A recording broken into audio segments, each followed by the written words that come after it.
Hey everybody, welcome back to Life with Lolo. It is a Monday, so it is time for our recap of 911 The Show. It is season 3, episode 4, and the episode was titled Triggers. So this episode was a little on the dry side. It had a lot of stuff that was setting up for the next episode, so I guess it had a purpose, but it was kind of a little dry. But anyway, we gonna get through it together, y'all, okay?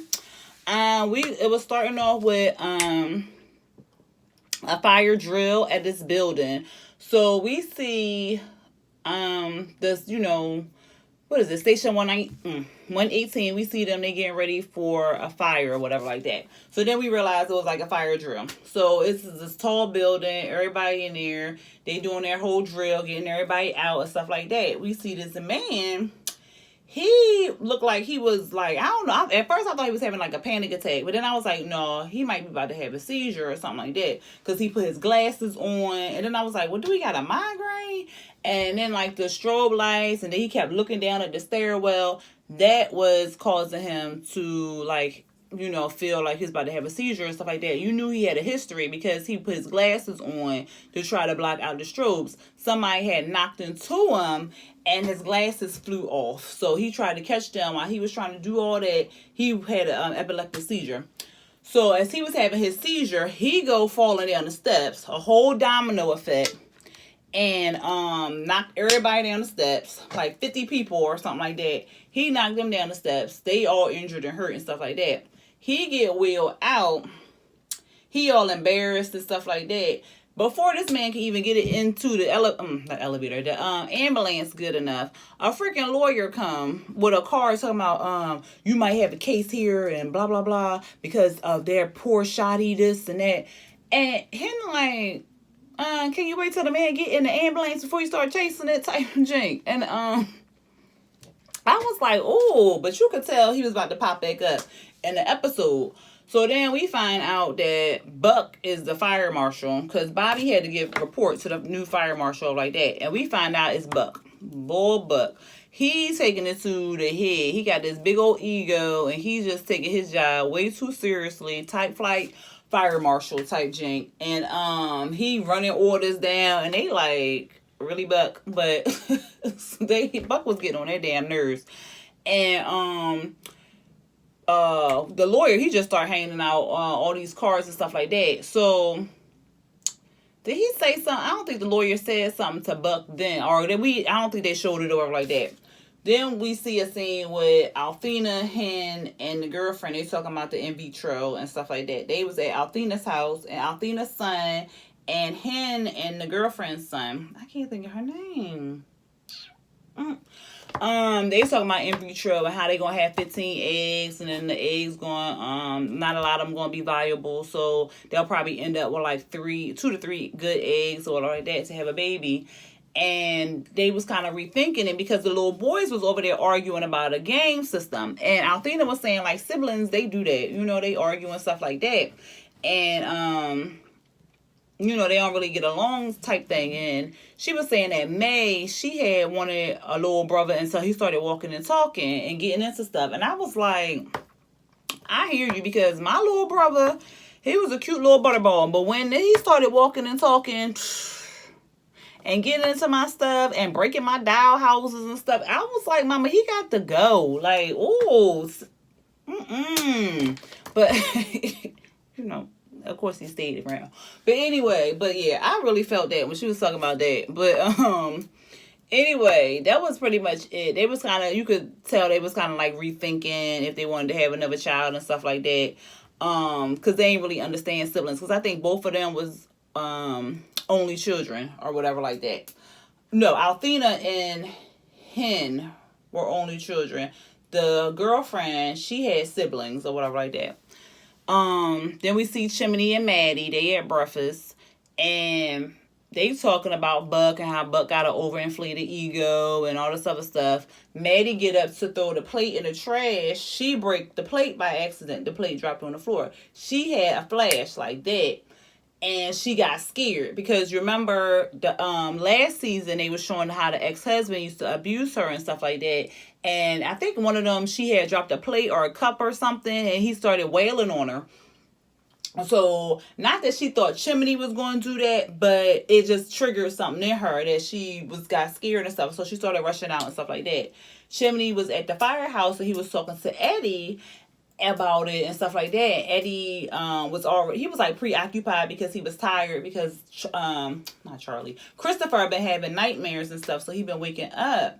And so Eddie was worried about, Christopher and stuff like that. He said he hadn't been sleeping well because he was worried about Christopher. And then we see Buck, he comes to the fire station. He's telling Bobby about the report from the fire drill and what happened? Oh, they see Bosch. Well, he saw Bosch or whatever like that from the 136, I think. She and her crew was there because their firehouse got messed up by the tsunami and stuff like that. So they was just, staying there for a little bit. And not Bobby. Buck was like, "You replaced me? Like, what's going on? Why she here?" and stuff like that. He was like, "No, we ain't replace you, Buck. We ain't replace you." And then Buck looked over at his locker, and the girl named Child, they had the B for Buck, and then just put her last name on it. I said they could have did better than that. So he, all of his feelings and all of his head and stuff like that. When Buck get like that, he do stuff irrational. And then we saw, I don't know if it was before or after, but anyway, I'm gonna tell you about it. So then we see Eddie. He took Christopher to a therapist. And the therapist is telling them, about the drawings that Christopher did. And it's all about the tsunami and stuff like that. And this is lady and she drowning and stuff like that. And he was like, well, this is what he having the nightmares about. What can I do? And the doc was just like, all you can do is just love him. You know what I mean? Just, let him talk to you on his own time and stuff like that. So I was glad that he had took Christopher to a therapist, because a lot of parents, don't do that. They don't think nothing wrong with the kid. They'll get over it and blah, blah, blah. And, something like that was tragic because he fell in the water and he was separated from Buck for all that time. So I was glad that he had took him. Then we see Maddie. She at work. She get a phone call. At first, the phone call, the lady was silent. She ain't say nothing on the phone. And then she was trying to say something, but then the husband came in. And she acted like she was talking to the wrong number and stuff like that. So it was obviously domestic abuse. So, of course, Maddie identified with that woman. So she trying to track down, look and see if she can call him back. So she called him back. And then the husband answered the phone. So then she had to pretend like she was selling something or whatever like that. So then she goes to her good boo over there, the 911 dude. She's talking to him.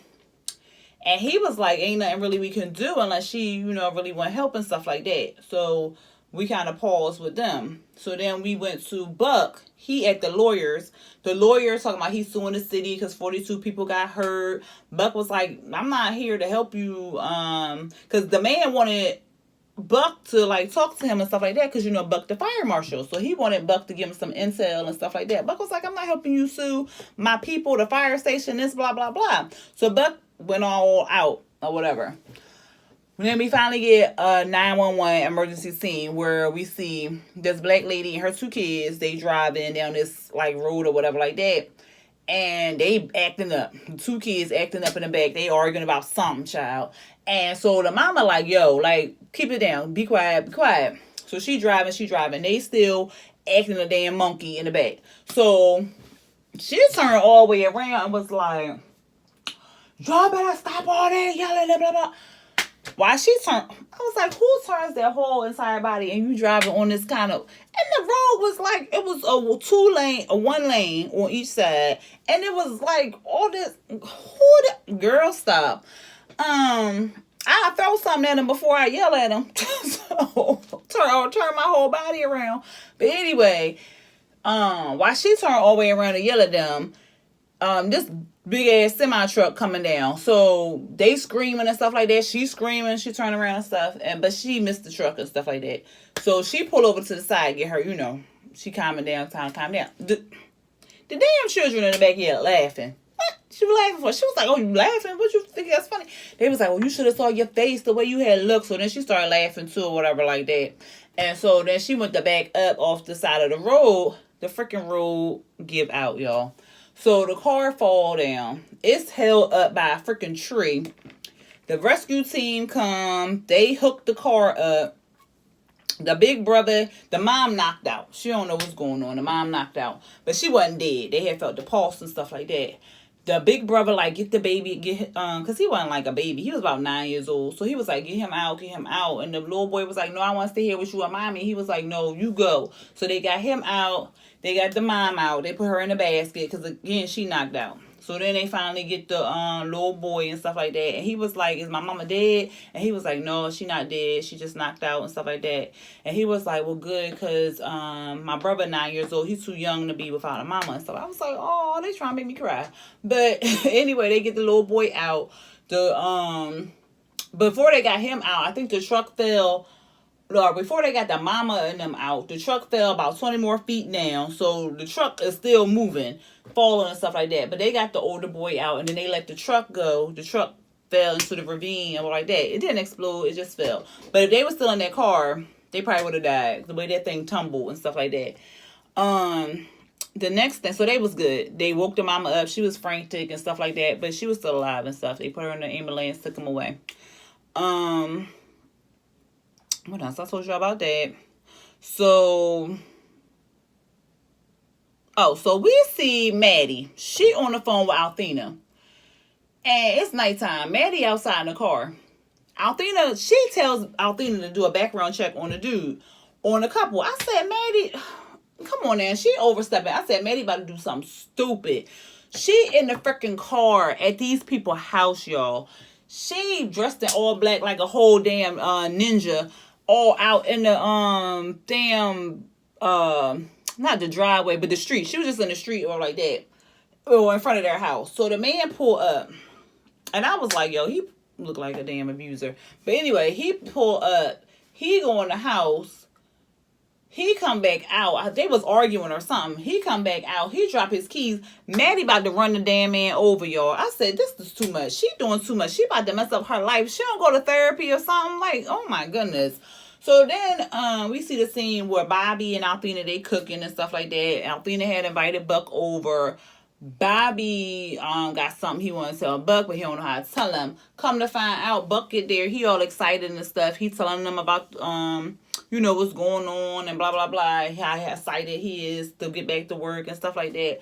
Bobby tell him he the reason Buck can't come back to work because he told the people that no, he wasn't ready. I said, oh my God, Bobby, now why would you tell Buck this? So he tells Buck this. Buck all upset. He all emotional and stuff like that. He leaves out the damn place. Althena, she was so funny. She was trying to lighten the mood up. She like, you want some collard greens? You want some cornbread? I said, she was trying, yo. But Buck, he leave. Then we see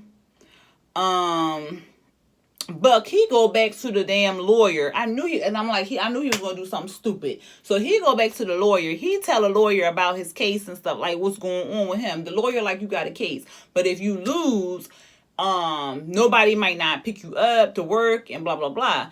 But he don't tell Buck if he win, people still might not give you a job because you done sued the damn city to get your job back. So he ain't tell Buck all this. So I'm like, Buck, either way, you going to be screwed because A, you suing the people. They might not want to give you your job back. B, you suing the people. And if you win, they still might not want to give you your job back. So you probably still won't be a freaking firefighter. And so anyway, the lawyer tell Buck, if he do this, he can't talk to nobody. Like he can't talk to none of his friends at the station. He can't do nothing. So I'm like, how the hell that's going to work? And he a whole fire marshal now. But anyway, so of course, Buck, he decided he want to sue the freaking city or whatever like that, which really pissed me off because I'm like, come on, Buck. Now, if you worked hard and you kept doing what you doing and got off them blood thinners, Bobby was going to give you back your job. It's like you just got hurt. Like, come on. You just got recovered and got back on your feet and stuff like that. Like, Buck be doing too much for me. Anyway, we see Eddie and Bosch, they was working out. They was talking about Christopher, and she was telling him a story and stuff like that. And he was just like, okay, that was like good to know that he can talk about Christopher and his trauma and stuff like that, that Christopher will come to him when he's ready to talk and stuff like that. So it really wasn't too much. Then we see another 911 case where these two ladies, they cussing each other out. They was like, bitch, bitch, bitch, bitch. They was cussing each other out, back and forth, back and forth. And their mama had died. They were sisters. So their mom had died, and they was doing like an estate sale, trying to sell all her stuff off and stuff like that. They arguing about sharing the profits on the stuff they sell and blah, blah, blah. I don't know if she was the youngest sister or whatever, but she was making margaritas. She putting all these limes, she squeezing all these limes in there and stuff like that. They drink, they get toasted. I'm gonna call her the big sister. The big sister, she got knocked out. She not knocked out, like punched, but she was knocked out after all the margaritas. So they had this ring that was the mama's, and the mom had gave it to the older sister. So she had it on her finger. She took it off her finger because they was like, well, just don't let it, get lost or stuff like that. Because the younger sister was mad because she ain't had a ring. So the older sister put it in a ring box before while they was talking, before they had drank the margaritas. She set it to the side. While she knocked out after all them drinks, the youngest sister, she puts the freaking ring on her finger. They called 911. At first I was like, well, the ring, because I think, was it my daughter? She was like, well, the ring got stuck. And I was like, well, no, because it went on her finger real easy, and it got stuck, but it got stuck because she had a whole allergic reaction to all them goddamn margaritas because of the, Chimney said margarita burn, I guess from the limes or whatever. Her hands was like so swollen and blistered up. It looked, ugh. Then the finger, she had the ring on the ring finger, the ring finger was purple, blue. That jink it looked nasty. And so him was like, we're going to have to cut the ring off. The sister was like, no, don't cut the ring off. I done sold the damn thing. Let's not do that, whatever like that. She was like, girl, even her finger gonna go. She was like, well, can't you just take her finger? She said, can you just take her finger now before it get black and fall off? I said, damn. Oh, shit. But, so that happened. So then they ended up cutting the ring off or whatever like that. Not the lady finger. They ended up cutting the ring off. And then Hen cut the ring in half and gave it to both sisters. Talking about sharing is caring. I said, oh, she dirty for that. Because the lady said she sold the ring and she had some big money coming, but she ain't get no big money now. But anyway, we see Maddie, she at the gym. And she trying to use this equipment. She can't figure the damn thing out. That's primarily why I probably don't go to the gym. Because some of that shit, I used to be like, how the hell are you supposed to work this shit? And then I be sore afterwards. And I don't like being sore. But, anyway, that had nothing here or there about that. But anyway, we see Maddie. She about to try to work out. She don't know how to work the equipment. This lady walking by, she was like, can you tell me you know how to work this or whatever like that? The lady like, yeah, sure. So, and she ended up asking the lady to be her trainer. And I was like, what? Something ain't right with this. And then we find out that it's the freaking lady that's getting abused that was calling 911 because the husband came to pick her up from the gym. Because I guess the lady worked there. So she went to go pick the lady up from the gym or whatever. And she introduced Maddie to her husband and all this stuff. I said, what in the freak is Maddie doing? See, this is why I was saying it was setting up for stuff. Because it was setting up Buck for suing the city. It was setting up Maddie for getting involved in these families' lifestyle. Like, what is she thinking? What is the... And then it was setting Hen them up for their baby, or if they want to have the kids, because they was talking about they really want to have all these children and stuff like that, and they was like, okay. Then it's setting Bobby up for all these this stuff backfiring in his face and stuff like that. Because like, why you just saying hire Buck back? But I understand his reasoning, but child, it's a mess. But anyway, what was it? I think that was it. And Chimney did go. Then it was like summing stuff up. Chimney went to the Maddie job to let her know that he was here for her and stuff like that, and that he understands what's going on with her and the plea and stuff. And if she wanted to talk, he was here. Maddie said okay, but she ain't said nothing. Like, she was just like, I will tell you what's going on and blah blah blah. But she ain't telling him nothing, obviously, because she ain't telling him what the F she doing. We saw Hen talking to her girlfriend. I already told you about that. And Hen was like, she don't want Denny to feel alone because she was the only child and she felt like she was alone in the world and so forth, but she didn't need to feel like that. So they're going to go forth with the in vitro. Eddie was tucking Christopher in, and then Eddie realized that the woman in the pictures that was drowning was Christopher's mom and stuff like that. He was having nightmares about his mom dying and stuff like that. I was like, oh, little Christopher. But he said he ain't tell Eddie because he didn't want to make him sad and stuff like that. So they talked and they hugged it out and stuff like that. And then we saw Buck. He went to Bobby's house late at night to serve him papers that he was getting sued by Buck. And Buck said he was suing the city, he was suing the apartment, and he was suing Bobby. I said, oh, Buck, you doing too much. And Althea was like, come again?